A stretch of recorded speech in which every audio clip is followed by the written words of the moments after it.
Isso. Bom dia, graça e paz a todos. Amém? Amém. Glória a Deus. Para mim é um prazer muito grande, né? Felipe é uma pessoa extraordinária. Não sei se você tem o privilégio de conhecer um pouco mais sobre ele, sobre o seu trabalho. Esse dia nós tivemos uma reunião aqui e foi muito produtiva. Eu quero agradecer, certo? Abençoar a sua família, que Deus continue, a igreja, seu ministério, sua esposa, amém? Estou aqui eu vi aqui 2, 3 com o Tiago, né, que trabalham comigo, aí, aliás, chegaram primeiro que eu no comércio, né, estão comigo aqui. Tem mais alguém do comércio aí? Não, da diretoria do comércio? Isso, não, só participam conosco lá, certo? E eu quero agradecer. Hoje eu sou presidente do comércio, o Conselho de Pastores do Rio. E no dia 13, ok, está aí, ó, dia 13 de abril, certo? Nós estamos com o nosso café lá no Ministério Apacentar, e eu gostaria de convidar você a estar participando conosco. Também, pastor, não consigo participar agora que está muito em cima. O nosso encontro de maio vai ser na igreja que eu pastoreio, lá em Xerém. Então você também vai ter a oportunidade de conhecer um pouco do ministério, dessa transição minha, da itinerância, né? Eu não sei se isso é bom ou ruim, porque 2 ministérios que graças a Deus são bem sucedidos, quando a igreja às vezes me causa algum problema, eu digo para mim: eu não preciso de igreja, tenho um ministério itinerante, vou deixar tudo isso e vou caminhar na itinerância. Quando a itinerância me aborrece, eu digo: não preciso de itinerância, eu tenho uma igreja que me acolhe, certo? Só que a gente acaba descobrindo que não tem rota de fuga nem saída de emergência.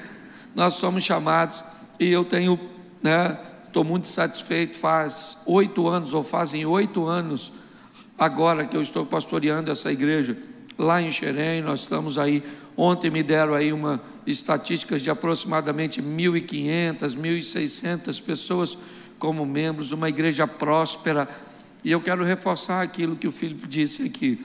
Há um tempo atrás, eu fui procurado por uma pessoa muito capacitada, que desejava abrir uma igreja, e eu olhei para aquela situação. Ele não tinha condições de fazer, e ele me pediu ajuda, me pediu que eu emprestasse um recurso a ele, e eu então tirei uma parte do recurso que ele precisava da igreja, tirei uma parte do que ele precisava do meu ministério e investi. Hoje a igreja dele está totalmente estabilizada. Um tempo depois, uma pessoa séria veio e me disse: pastor, eu queria pagar o senhor e a igreja. E eu disse: na verdade, eu não te emprestei nada, certo? Nós investimos numa agência do reino, e eu vou te falar, daquele momento em diante, nós crescemos de uma forma extraordinária, certo? Tanto o meu ministério quanto a igreja que eu pastoreio. Bom, há um tempo atrás eu tenho compartilhado essa palavra que eu vou compartilhar com vocês, com alguns líderes, porque ela mexeu muito com o meu coração. Primeiro, porque fala de um dos grandes líderes da Bíblia, um pastor, literalmente um pastor de ovelhas, seu nome Davi.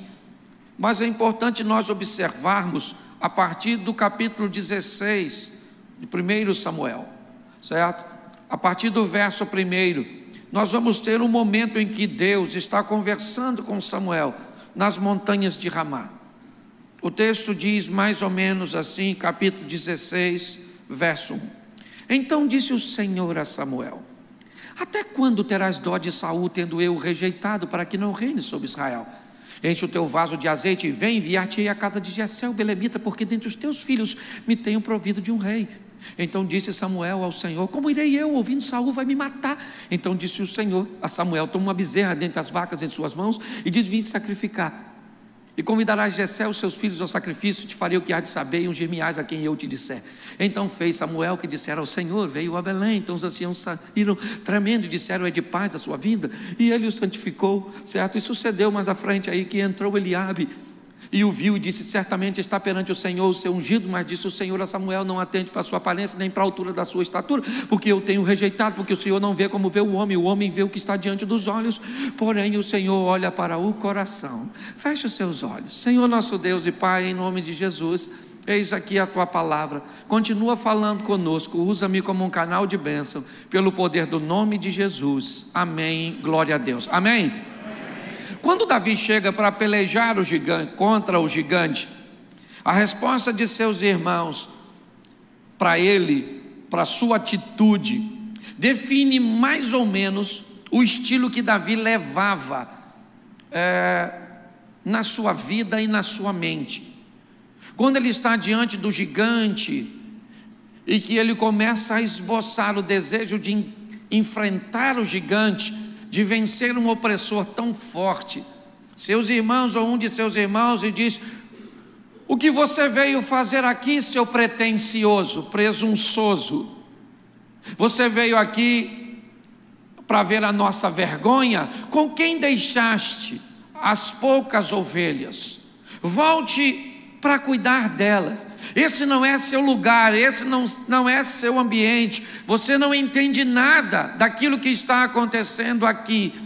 Quando os irmãos de Davi, pelo menos 3 deles, que militam no exército de Saul, definem a mente de Davi como alguém que costuma, ao longo da convivência, olhar para coisas grandes e ter o desejo de enfrentá-las, me parece que já havia no comportamento de Davi, e aquele não foi o primeiro momento, que ele era alguém que se destacava enfrentando o medo, se expondo em ambientes cujos quais parecia que ele seria vencido. Davi, na verdade, me revela algo muito importante: enquanto não couber na sua mente, não cabe na sua mão. Enquanto a sua mente não conseguir definir que é possível, as coisas não vão vir para você. Pessoas que alcançam, só alcançam em suas mãos porque sua mente já recebeu a informação e já aceitou. Quando nós olhamos nos bastidores o comportamento desse rapaz, muitas vezes descrito lá na frente o que ele já vivia lá atrás, nós vamos entender por que ele foi alguém tão bem sucedido. É importante entendermos que Davi não está na pauta aqui, pelo menos no que diz respeito à sua consciência, à conscientização dele. Deus está conversando com Samuel e dizendo para Samuel que escolheu alguém da casa de Jessé para substituir Saul. Deus escolhe Davi, não o avisa, não o dá satisfação, não entra nos pormenores, fala para os outros o que vai fazer com ele, e com ele mesmo não falou nada. Talvez você se identifique muito com isso. Talvez você seja ordenado por alguém que viu em você coisas que você sequer via quando estava executando uma tarefa aparentemente tão simples. Davi está vivendo seu mundo, apacentar as ovelhas, o filho mais novo de Jessé. E nesse momento Deus já está traçando coisas para ele, estabelecendo coisas que ele irá viver. Por que não seus irmãos? Por que José e não seus irmãos? Por que Abraão e não... Preste atenção. Quando nós começamos a olhar essas pessoas que vivem coisas extraordinárias, você pode notar que elas são afastadas de ambientes físicos ou emocionais para vencerem. Abraão, eu vou fazer de você uma grande nação, mas não dá para você ficar vivendo com esses cabeça de bagre.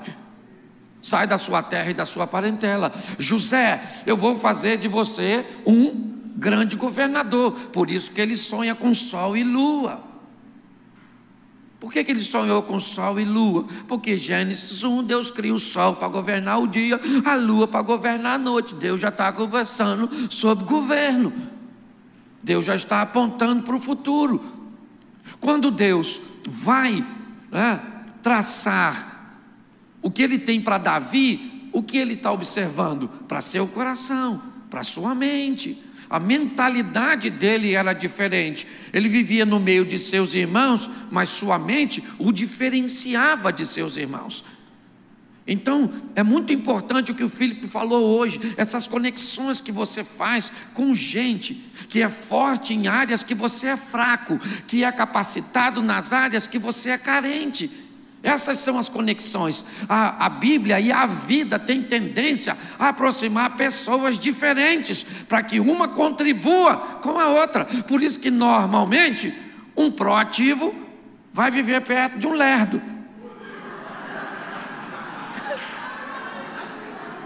Por que é que um proativo vive perto de um lerdo? Porque o proativo diz assim: vamos embora, gente, vamos embora, já era para estar lá. E o lerdo fala assim: calma, o mundo vai acabar hoje não. Você está entendendo?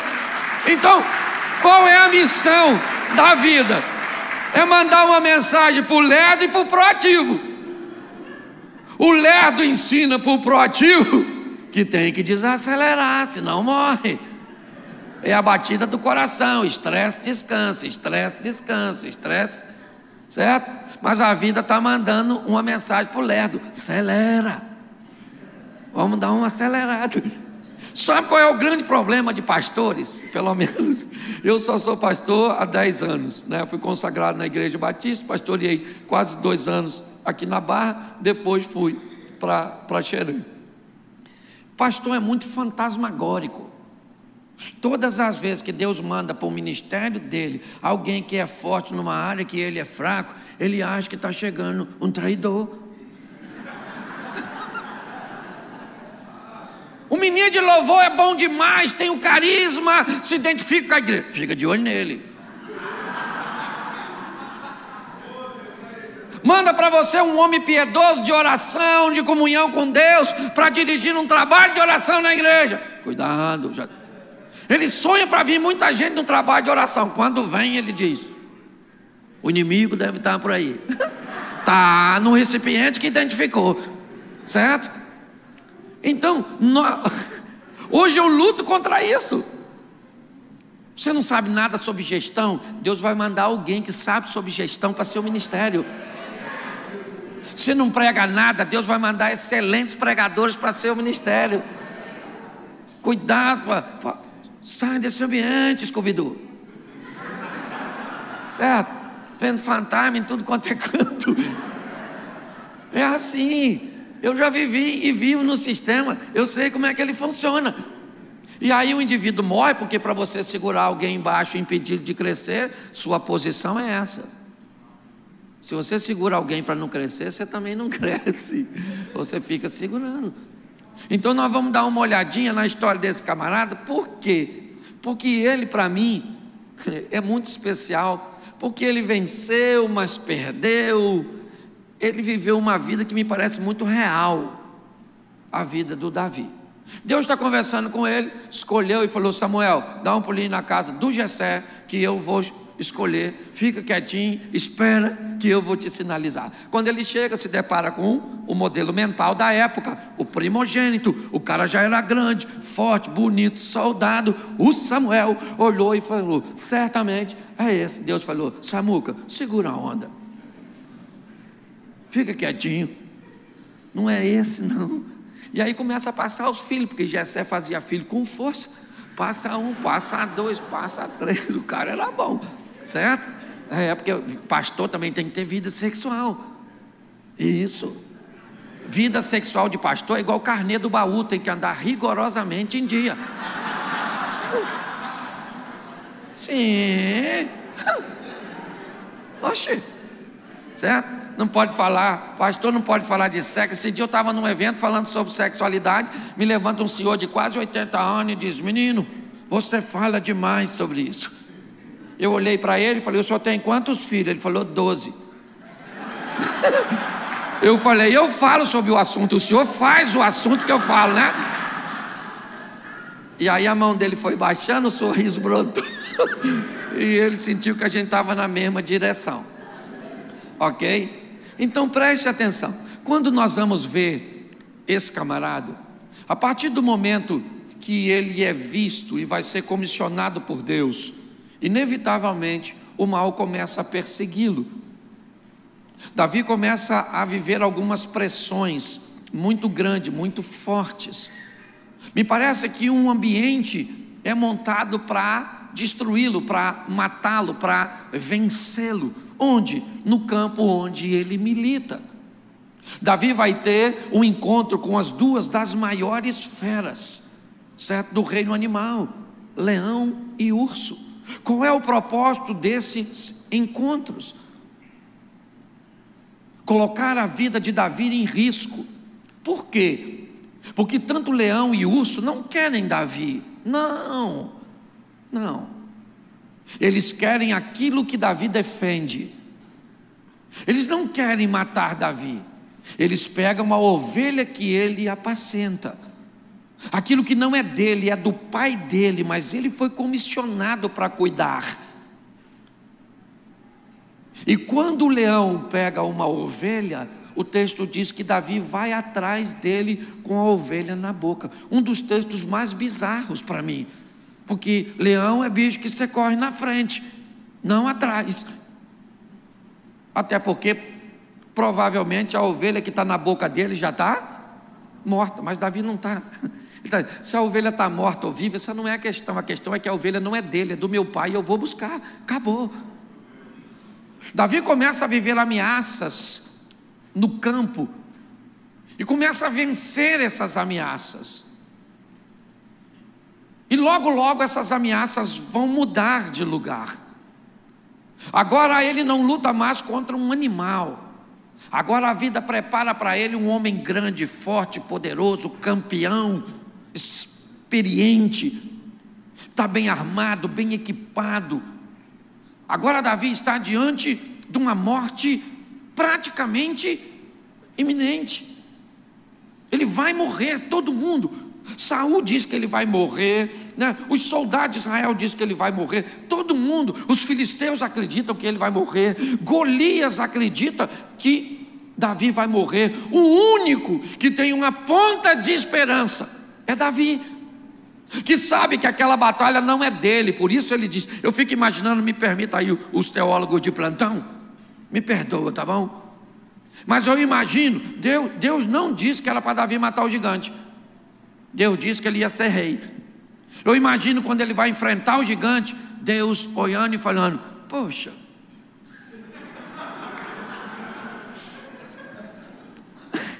ele ia ser rei, se mete nessa encrenca, agora vai morrer. E quando Davi diz assim, você vem a mim com espada, escudo, lança e outras indumentárias mais, eu vou contra você em nome do Senhor dos Exércitos. Aí eu imagino Deus falando, ele vai em nome de quem? Ele vai no meu. Se ele vai no meu, Golias morreu, já era. Mas o campo de batalha ainda continua o mesmo. Ele entra na batalha e ele vence Golias. Que extraordinário, um passo foi dado. Ele agora está no palácio, não apenas mais como um músico do rei, agora ele é um herói de guerra, ele é alguém reconhecido. As mulheres o ovacionaram quando ele entra na cidade com aquela cabeça grande. Mas agora um pastor não gosta muito dele, o Saul. Saul olhou e disse, esse cara está complicando minha gestão, chamando mais atenção do que eu. E agora Davi vai se defender do rei. Nota que é um inimigo, só vai crescendo, isso parece um videogame. Agora quem está, ele começa enfrentando um animal, leão e urso, ok? Ele depois enfrenta o gigante. Agora ele é obrigado a fugir de Saul. Tem a oportunidade de matá-lo e não mata. Davi está vivendo um momento extraordinário, mas ali o mal já descobriu que não vence ele. Ali o mal já descobriu que naquele campo de batalha não vai vencê-lo. Enfrentou leão, enfrentou urso, enfrentou gigante, enfrentou o rei, teve a oportunidade de matá-lo. Entre o trono e Davi, a distância se chamava Saul, mas ele não mata. Não vou mexer com ele. O Deus que me colocou aqui vai me levar onde ele tem que me levar, eu só preciso obedecer. Mas o mal, o diabo, a turma que conversou com Eva lá, testando o conhecimento dela, fazendo pergunta cuja qual o mal já sabia a resposta, mas queria saber o quanto Eva tinha noção da verdade, porque é de acordo com a dimensão que você tem da verdade, que o mal descobre o quanto precisa de dispensar de mentira para enganar você. Que agora o campo de batalha vai mudar, e Davi não é capaz de enxergar. A sutileza, ela é tão grande, que Davi não nota quando as coisas mudam, quando as coisas começam a tomar uma nova dimensão. Vai lá para o segundo livro do profeta Samuel, dá um pulinho lá. Segundo livro do profeta Samuel, capítulo de número 11. A guerra mudou, o campo de batalha mudou.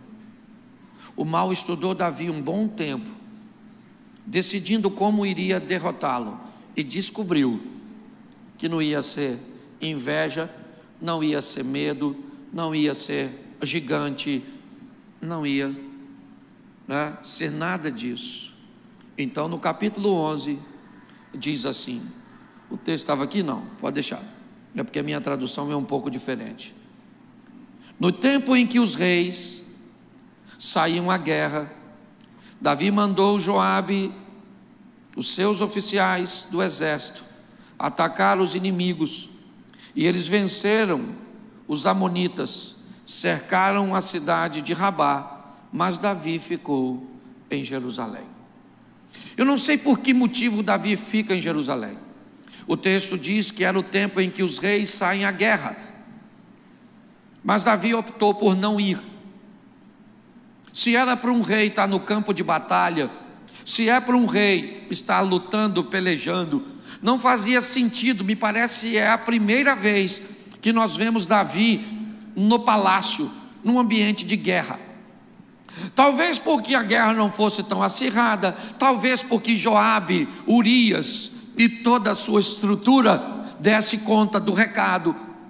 Sabe aquela historinha de que venci Jericó e agora contra Ai eu posso mandar um pequeno grupo, apenas uma milícia pequenina para vencer. Sabe aquele relaxamento quando há uma transição, uma mudança de batalha? Me parece que é isso que está acontecendo aqui. Davi não vai à guerra. E o que tem no campo de batalha? O que tinha todo ano, no tempo em que os reis saíam à guerra: homens morrendo, pessoas perdendo suas vidas, territórios sendo conquistados. O que está acontecendo com Joabe? Vencendo. O que está acontecendo com Urias? Vencendo. O que está acontecendo com os soldados? Vencendo. E o que está acontecendo com Davi? Está no lugar errado. Não era para estar naquele lugar. Por pior, pastor, mas um lugar é muito difícil, é desagradável, é desconfortável. Aprenda uma coisa: se o lugar é o seu destino, ou te aproxima dele, é lá que você tem que estar. Jesus chama Pedro de inimigo: para trás de mim, Satanás, e chama Judas de amigo: amigo, aqui vieste. Por que que Jesus chama Judas de amigo e Pedro de inimigo? Porque o que Judas está fazendo aproxima Jesus de seu destino, e o que Pedro está fazendo afasta Jesus de seu destino. Se é bom ou ruim não interessa, se aproxima você daquilo que Deus tem para você, é bom. É assim que funciona. Quando nós olhamos para isso, é isso que nós estamos vendo. Ele está no lugar que não deve. E quando você está no lugar que não deve, com pessoas que não devem, com literaturas que não devem, inevitavelmente você vai viver o que não deve. Não era aquilo. Para mim tem muita coisa que não deveria acontecer. Ninguém vai me convencer que Deus queria que Sansão morresse daquele jeito, humilhado, empurrando o moinho. Ninguém me convence. Só morreu desse jeito porque fez o que não devia. Para mim a escravidão no Egito, a libertação deles é outra coisa. Nós temos um ambiente traçado. Quero levar meu povo para a segurança de onde tem comida. Envio José. O próprio José diz isso a seus irmãos: não fiquem tristes, vocês não me venderam, vocês me enviaram na frente para a conservação da alma. E o que Deus faz logo em seguida? Eu vou tirar esse povo daqui uns dias, então eu vou colocar no governo do Egito um faraó. Moisés foi treinado para ser um faraó, para ter autoridade para libertar o povo. Era assim, é a tipologia de Cristo. Mas o que ele fez vai causar danos. E cuidado, e você precisa entender isso, até para receber gente na sua igreja. Esses dias um casal me questionou, extremamente capacitado, queria liderar meus casais na igreja. Porém, os dois estão no segundo casamento. Caminham comigo, trabalham até com casais, mas eu não deixo liderar. E aí me questionaram. E aí eu disse: presta atenção, quem aqui já teve hepatite? Levante a mão. Tem alguém aqui que já teve hepatite? Pois bem, se você teve hepatite, você pode fazer qualquer coisa por mim, menos me doar sangue. Porque tem coisas que você faz lá atrás que descredencia você viver coisas lá na frente. Então você tem que entender isso. Tem gente que não tem maturidade para entender essas coisas. E aí quando eu dei esse exemplo, eles olharam, não gostaram muito e optaram para ficar na retaguarda, e eu com a outra turma na linha de frente. É assim que funciona. E quando eu era itinerante, eu não tinha nada disso. Acabava de pregar, pegava a oferta e ia embora. Precisava nem pregar bem, era só pregar. O que eu fizer de errado, vocês consertavam. O que eu fizesse de bom, vocês aproveitavam. Hoje eu tenho que dizer não, sai. Hoje eu tenho que disciplinar, que cuidar é um grande desafio. Mas olha aqui, aí Davi está no lugar errado, acordou, a turma está lá batendo, morrendo, ganhando. É isso que está lá na frente de batalha, onde ele deveria estar. Está no lugar errado, sonolento. Acordou, foi dar um rolezinho na sacada do palácio, uma dona tomando banho. Maneirona, porque mulher feia não tenta ninguém. Devia ser uma cavala de uma dona, tomando banho, se limpando, beleza. Ué, querido, um cara que enfrenta leão, urso, mata gigante, meu irmão, não é qualquer coisa.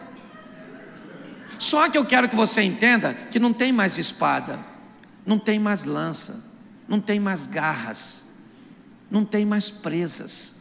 A arma que o diabo está usando agora é outra, mano.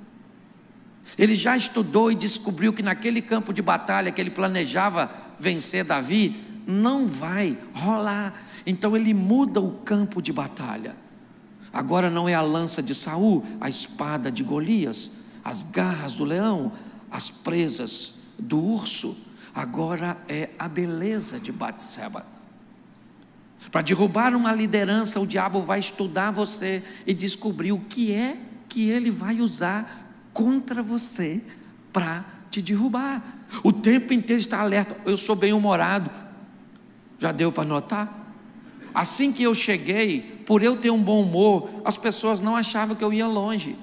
Já esse cara está se enfiando num primeiro escândalo, com mulher, com dinheiro, com drogas, com bebida, com isso, porque todo dia cai um valente, e pior que caem uns valentes, sério, umas pessoas.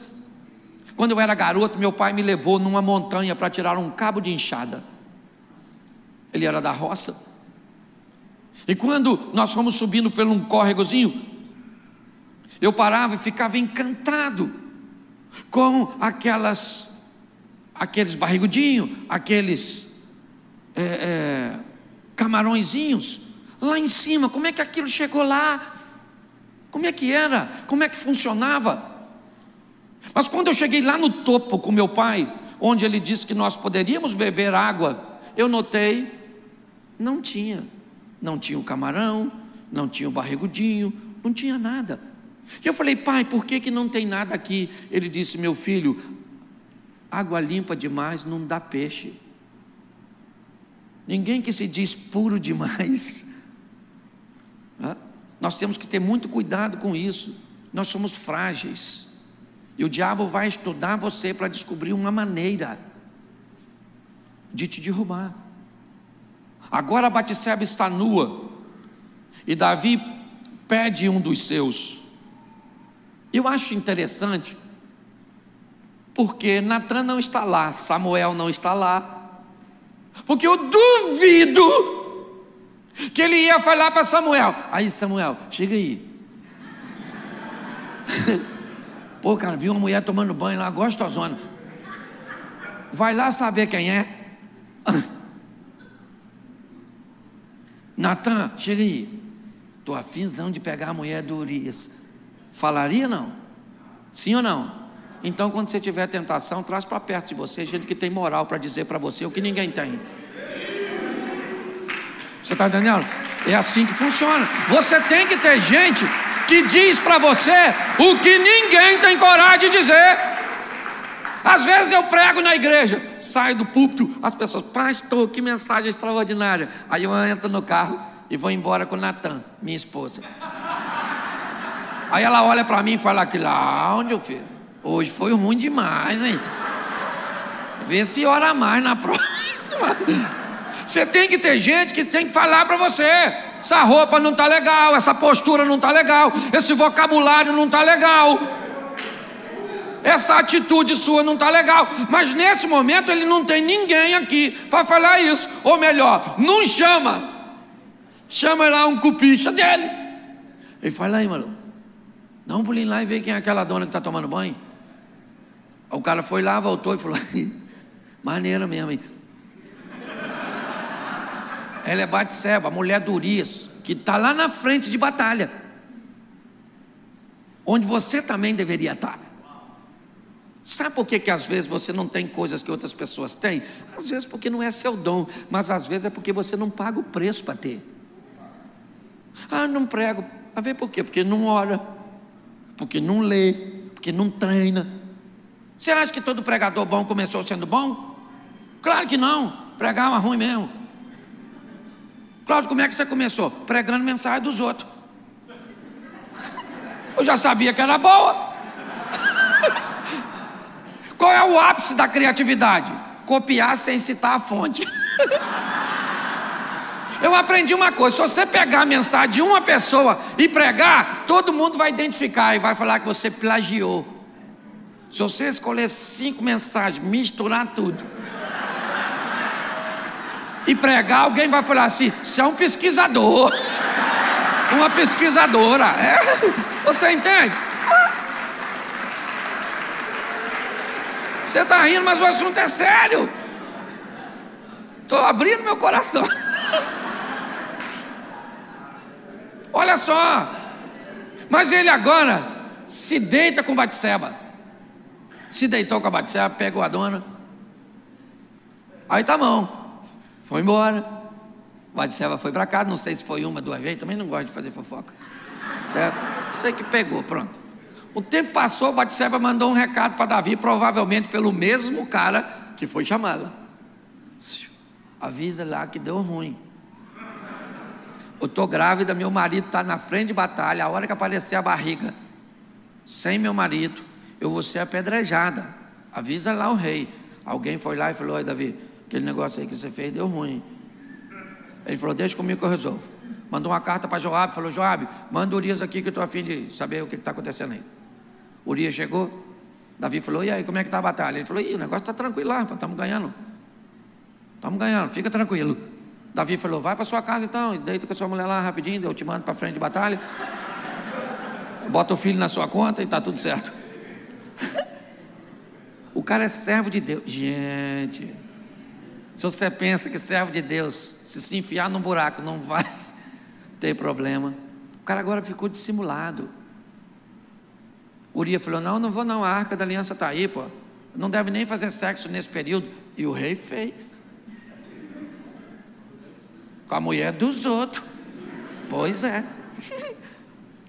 Aí o rei falou, aí avisaram o rei, falou: foi para casa não, dormiu aí, ó. Sério? Então eu vou fazer uma festinha aqui, vou encher ele de manguaça. E aí ele vai para casa, ele não precisa nem fazer nada, só entrar em casa, não vai lembrar mesmo que está muito bêbado, bota na conta dele. Urias não foi para casa, dormiu na praça, coisa de sertanejo, certo? Davi falou: não tem jeito, eu sou obrigado a mandar matar esse cara. Escreve uma carta, manda pela mão de Urias. Mas até aí está tudo bem, gente, até aí está tudo certo. O problema é o capítulo 12. Quando eu vou ler o capítulo 12, tem alguma coisa que me intriga, porque no capítulo 11, Davi está na sacada, chama um dos seus homens de confiança, traz Batseba, Urias está envolvido, e para mim eram apenas esses personagens. Mas quando eu olho para o capítulo 12, o texto diz assim no verso 1: o Senhor Deus mandou o profeta Natã a falar com Davi, e Natã disse: havia 2 homens que viviam na mesma cidade, um era rico e o outro pobre. Já deu para identificar que o rico era Davi e que o pobre era Urias. O rico possuía muito gado e ovelhas, enquanto o pobre tinha apenas uma ovelha. Já deu para entender que o gado e as ovelhas do homem rico são as esposas que Davi tem, todo o harém que ele herdou de Saul, Mical, filha de Saul, Abigail, esposa do falecido Nabal, e que a única ovelhinha é Batseba, a mulher de Urias. Certo dia, um visitante chegou na casa do homem rico. Bom, o homem rico é Davi, e chegou um visitante na casa do homem rico. Eu nunca vi esse visitante na casa do homem rico. No capítulo 11, Davi está sozinho na sacada. Tá bom, mas Natã diz que chegou à casa do homem rico um visitante, e este não quis matar um dos seus próprios animais para preparar a refeição para o visitante ou para o viajante. Em vez disso, ele pegou a ovelha do homem pobre, matou e preparou uma refeição para o seu hóspede. Preste atenção. Aqui está o desfecho dessa história. Davi aparentemente sozinho, quando Natã diz que chega um visitante na casa dele. Esse visitante fez Davi olhar para Batseba tomando banho. Automaticamente acendeu-se em Davi um desejo sexual. Até aí tudo bem, ele é homem, se deparou com uma mulher nua, a visão entrou e aguçou, certo? Um desejo que ele tinha. Quem é o visitante, pastor? Para identificá-lo, nós precisamos dar um pulinho no livro de Jó. De onde você vem, Satanás? Eu venho viajando, rodeando a terra, buscando uma casa, uma empresa, uma mente, uma família, um casamento, que me receba, que me escute, que me ouça e que me atenda. Bom, se ele tem desejo sexual, até aí tudo bem, viu uma mulher tomando banho, deu desejo, beleza, está tudo tranquilo. O que ele faz? Chama uma de suas esposas, se deita com ela e satisfaz um desejo que ele tem. Sim ou não? Sim. Porém o texto diz que ele não pega um dos seus próprios animais, ele pega a ovelha do vizinho, porque ela não é para ele, ela é para o visitante. Davi não se deita com a sua esposa, porque se ele se deita com a sua esposa, não é pecado, e pecado não alimentaria o visitante que chegou.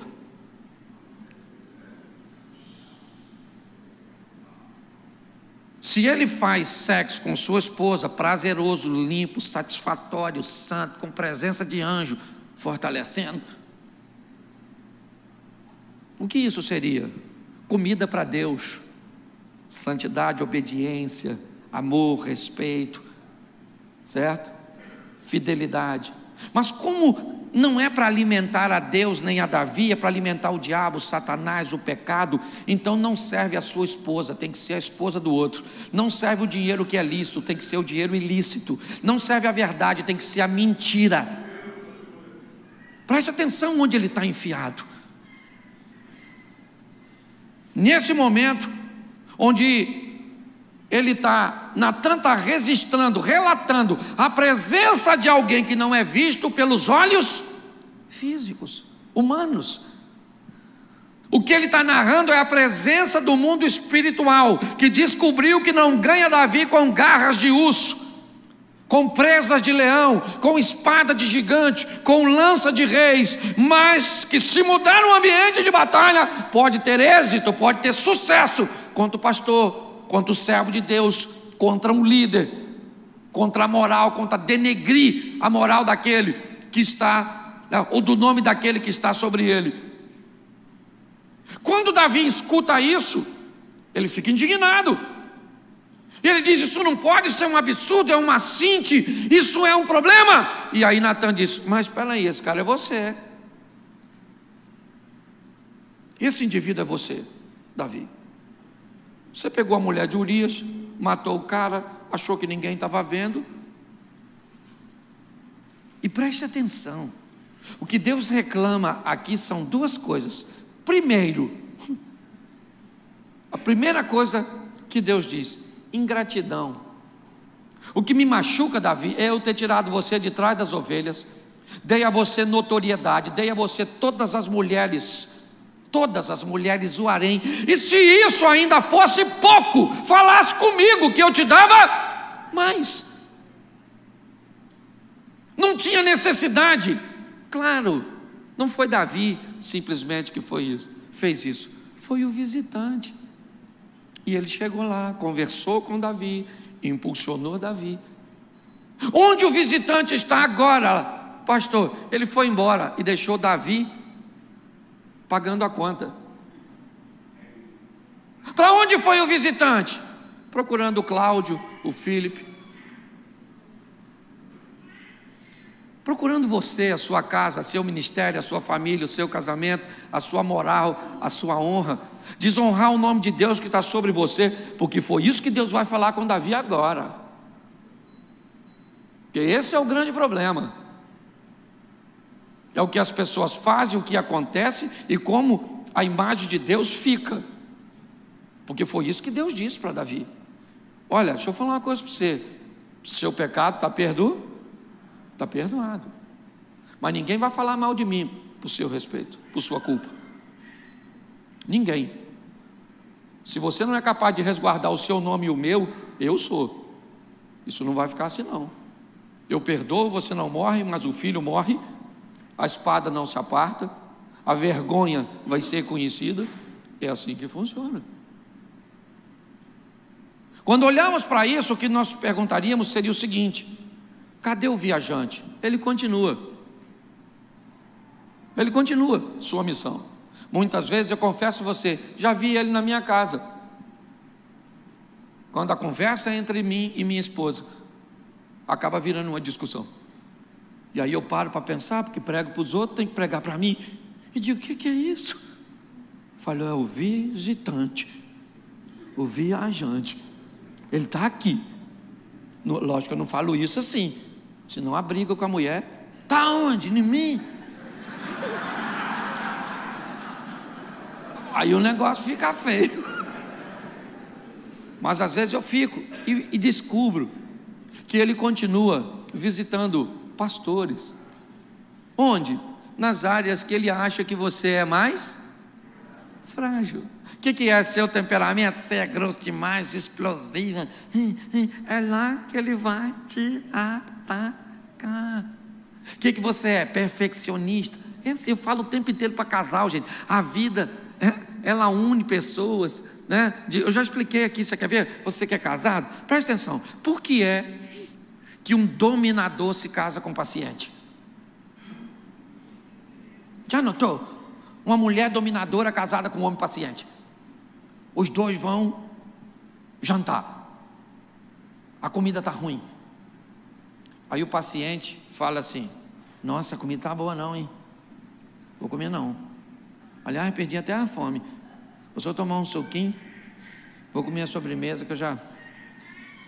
Aí o dominante diz assim: deixa o garçom vir aqui, você vai ver só.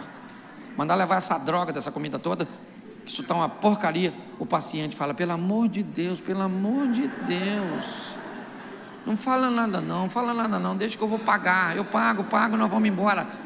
E aí o dominante falando: paga uma ova, que nós não vamos pagar é nada, que tinha que dar outra comida para a gente. Fala baixo. Eu vou falar. O paciente diz: eu vou para o carro. Não tem nada a ver com... Eu queria que você entendesse que você é diferente, e por causa disso o diabo está o tempo inteiro te medindo, observando como é que ele vai. Como é que Davi sai dessa? Ileso? Não. Salmo 51, apaga as minhas transgressões, purifica. É muito maneirinho o salmo, mas eu não gostaria de ter escrito. Você está entendendo? É importante nós entendermos como os líderes, somos exemplo. Está todo mundo de olho na gente. Tem uma turma pisando na lama, espirrando na gente o tempo inteiro.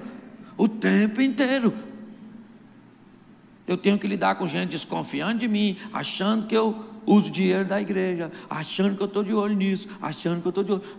Por quê? E eles têm razão, porque está assim de gente fazendo. Então nós precisamos sobreviver a tudo isso.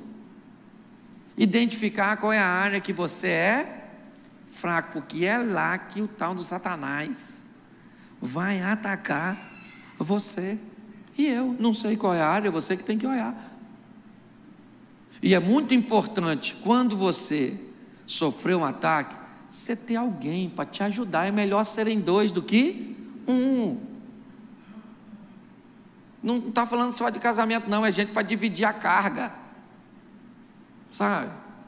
Há um tempo atrás eu fui com o Subirá no Japão, e aí fomos fazer um talk show, e aí sentei do lado, sentou do outro, e o Subirá é todo certinho, né?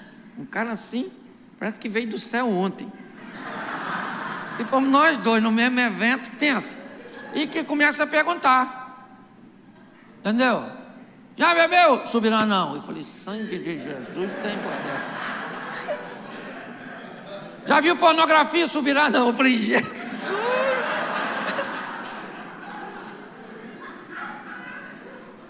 Eu falei: Senhor, isso aqui é para me envergonhar, não é possível. Isso é uma humilhação. Deixa eu te falar, nós somos diferentes. E é isso que é legal. Hoje eu tenho um pastor em Brasília. É lógico que eu pego uma pessoa, tive que definir alguém bem, avaliar, porque todo mundo pode desabafar com a gente. Pastor, meu filho está esquisito, assim, está achando que não é quem é. Nossa, o senhor ora por mim? Oro. Mas quando é o seu filho que está assim, você fala com quem?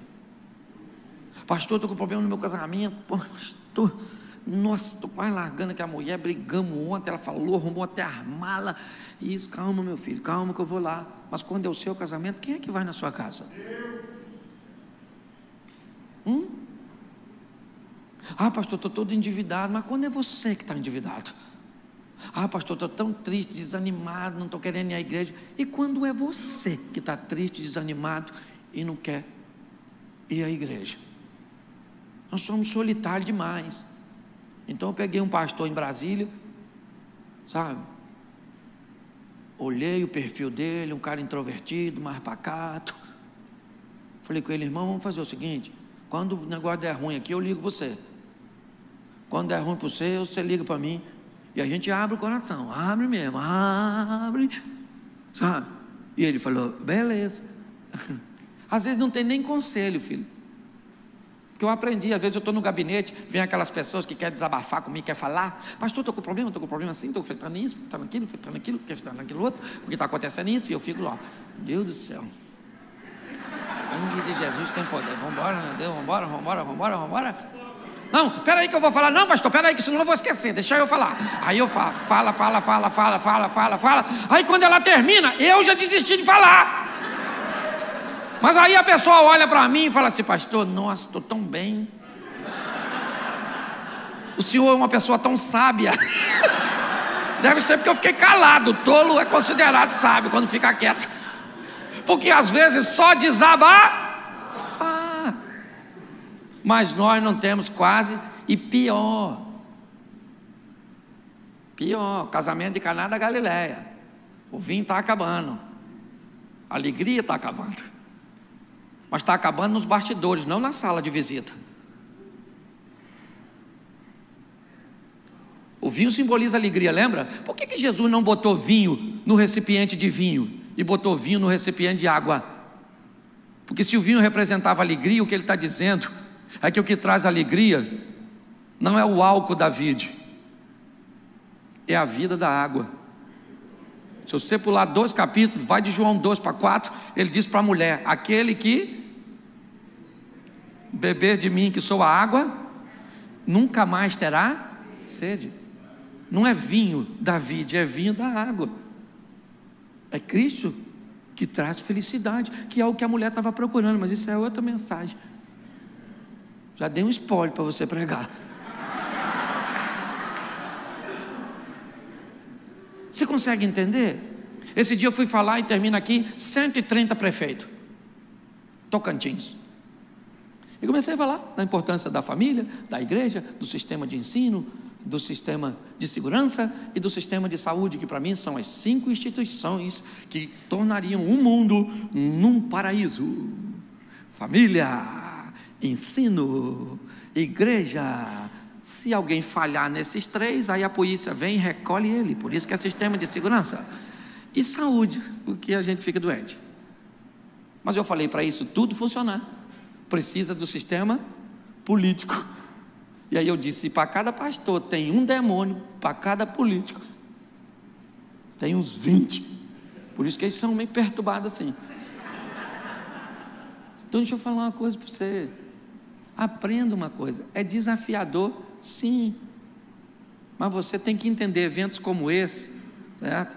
Hoje eu tenho um lugar lá em Xerém, se quiser, precisar, depois posso colocar, pega com o Tiago aí, o meu contato, pode pegar. Eu tenho lá a casa do pastor Cansado, lá no sítio, que você pode ir para lá, para ficar lá, se estiver meio doido assim, tem um lugar lá bom, para você ficar com a sua esposa, tem uma suíte, certo? Você fica lá, pastor, paga quanto? Paga nada não, você entra na quinta, sai, tem um fusquinha para você andar, tem lugar para você tomar banho, tem uma trilha para você andar, tem comida para você comer, tem comida, não precisa nada não, está tudo pago, certo?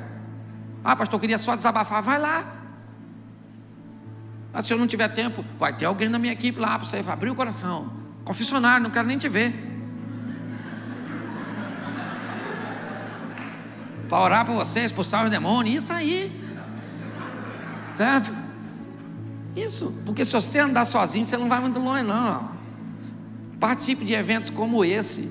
No final, vai embora não, vou embora. Nossa, solitário, vai eremita, abominável homem das neves, certo? Vai lá, conversa, quem é você, o que você está fazendo aqui, como é que está a sua vida, certo? Também não fala logo tudo não. Ah, como é que eu ganho a confiança dos outros? Conta para eles, assim, quando eu entro num lugar novo, eu pego 5, 6 pessoas, às vezes, dependendo, e falo, eu vou ver se essas pessoas dá para conviver. Aí conto para ela alguns segredos que, na verdade, não são segredo. E fico vendo se vaza. Vazou a informação, dá para confiar não, dá para confiar não. Se não guarda dinheiro, vai guardar segredo? É ou não é verdade? E aí nós vamos selecionando. Hoje eu posso falar para você, eu tenho uma turma boa, que ora por mim. Por isso que eu estou de pé, gente. Por isso, a misericórdia de Deus, a misericórdia do Senhor é a causa de não sermos consumidos. Então quero orar pelo seu casamento. Tem alguém aqui que é pastor e é solteiro? Levanta a mão. Todo mundo já pulou nesse buraco? Meu sentimento, viu? Meu sentimento, Deus te fortaleça. Fica de pé. Quero orar. Quero fazer uma pergunta aqui. Eu queria que você fosse franco, né? Às vezes a gente fala com os outros, mas quando chega na nossa vez é complicado. Pastor, eu estou sozinho no meu ambiente. Sozinho. Eu não tenho com quem conversar, às vezes eu não tenho com quem orar. É extremamente desafiador. Se você tem vivido nesse ambiente, nós gostaríamos de orar por você. Saia do seu lugar e venha aqui à frente. Tem hora que é você que chama para as pessoas virem na frente. Agora somos nós que estamos chamando você. Isso. Pô, pastor, às vezes eu tenho coisas para resolver, tenho decisões para tomar. Meu ministério chegou, às vezes, numa dimensão que eu precisaria ter mais pessoas habilitadas para me ajudar, mas eu às vezes não tenho. Pastor, Deus me entregou uma agência do reino num ambiente tão humilde, que as pessoas são boas na área da oração, mas não tem a mente muitas vezes capacitada para me ajudar. Prego hoje, gente, eu, Cláudio, que tenho um ministério, acredito eu, focado na palavra e na pregação, eu tenho que pregar 5, 6 vezes no mês para o mesmo público. Meu irmão, é pesado pra caramba. Já já nós vamos ter aí no site do Comércio, inclusive, alguns esboços de pregações para que as pessoas possam aproveitar pelo menos um por semana de diversos preletores, para ajudar você e tirar esse estigma de que você não pode dar uma palavra, certo? Que Deus colocou no coração de outra, então você não pode mais nem usar os textos bíblicos, porque Deus inspirou outras pessoas para fazerem. Rompa com isso, procure ajuda enquanto dá tempo. Tem muita gente que nunca precisou de um milagre, só acabou precisando porque negligenciou o período da conscientização, deixou o complicado ficar insolúvel, e agora você que só precisaria de um conselho, uma ajuda, uma direção, precisa de um milagre. Pare de assumir a postura de culpa e assuma a postura de responsabilidade. Torne-se responsável. Sabe, castigo é um nome que deram para a palavra responsabilização. Não há castigo, há responsabilização. Quando um culpado quebra o copo, o que ele diz? Quem botou esse copo aqui? Eu já avisei que não era para esse copo ficar aqui, o copo acabou quebrando. Não, o copo não quebrou, você quebrou o copo. Mas se você for culpado, você procura responsabilizar outras pessoas. Se você for responsável e quebrou o copo, você diz: ô gente, ninguém vem aqui por enquanto não, porque eu quebrei o copo. Eu vou varrer os cacos, jogar fora, e só depois vocês podem vir, porque eu não sou culpado, eu sou responsável. Vamos orar pelos nossos irmãos. Eu queria fazer um pedido de vocês. A gente faz isso na igreja, e na hora de fazer, se você está aí sentado, chega aqui na frente e coloque a mão em alguém aí. Se você está aí, ó, se aproxime de alguém aqui, só coloca a mão, não precisa fazer nada não, só para simbolizar que essa pessoa não está sozinha, porque às vezes é o que ela se sente, a maneira que ela se sente.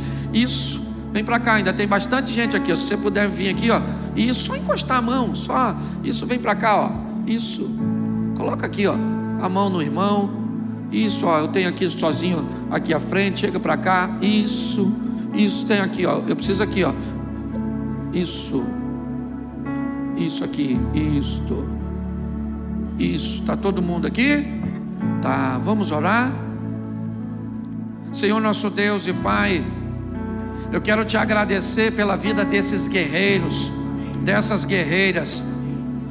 Quando o Senhor decidiu que nós faríamos o que estamos fazendo, o Senhor mostrou isso para outras pessoas primeiro, falou ao coração de outras pessoas que viram um potencial que muitas vezes nós não conseguíamos enxergar. Foi o Senhor que nos comissionou. Em nome de Jesus, ó Deus, e é para uma guerra onde os campos de batalha são os mais variados possíveis, mas o Senhor nos deu a garantia de que estaria conosco todos os dias. Mas nós não tivemos, Senhor. Mas no tocar do irmão, ó Deus, na comunhão, nós podemos sentir a Tua presença, e queremos Te entregar agora, ó Deus, a cada família, a cada ministério, a cada casamento, em Tuas mãos. Sustenta as Tuas filhas e os Teus filhos, ó Pai, providencia recursos materiais, ó Deus, nesse ambiente de pandemia, onde as arrecadações ficaram comprometidas, onde a evasão se tornou grande, Ó Pai, em nome de Jesus, envia recursos materiais para essas agências, ó Deus, para que teus filhos tenham como manter o sistema operacional e se manter diante de tudo isso. Toma também as emoções, Senhor. Pessoas vão embora e é comum pastores se sentirem culpados, frustrados, quando olham outros ministérios crescendo e muitas vezes o nosso parece que não cresce, que não aparece. Sustenta as emoções, dá paz, felicidade. Podemos até ter momentos de tristeza, mas não somos infelizes. Nós somos felizes porque o Senhor está conosco. Envia recursos emocionais, ó Deus. Envia também recursos espirituais, ó Deus. Aguça dons, dá revelações, ó Deus, nos céus. Enche os teus filhos, o teu Espírito Santo, ó Pai. Que eles leiam a tua palavra, enxerguem o que nunca enxergaram. Destrava os seus filhos, ó Pai, em nome de Jesus. Este será o melhor ano do ministério deles. Eles viverão o incrível, o extraordinário, o sensacional.